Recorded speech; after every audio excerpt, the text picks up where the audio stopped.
గురువుగారు, మాలో చాలా తెలివైనోళ్ళు ఉన్నారని కొంచెం ఆలస్యంగా తెలిసింది. ప్రతిదానికి దేవుడున్నాడు, చూసుకుంటాడు, చూస్తూనే ఉంటాడు అంటారు ఒకటి.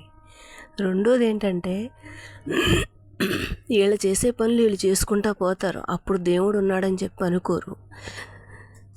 శివుడాజ్ఞ లేనిదే చేమైనా కుట్టదు అంటారు.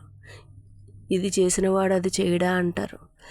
బాధ్యత విషయానికి వస్తే పైన రాసిపెట్టి ఉండాలి, అప్పుడు చేస్తారు అంటారు.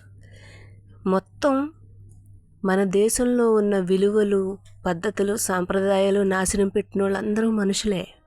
నాశనం పెట్టినప్పుడు ఎప్పుడూ దేవుడు గుర్తురాడు.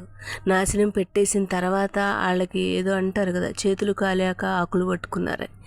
అప్పుడు మాత్రం భగవంతుడు గుర్తొస్తాడు. ఖచ్చితంగా చేసిన పాపాలకి శిక్ష అనుభవిస్తారు అంటూ మొదలెడుతుంటారు.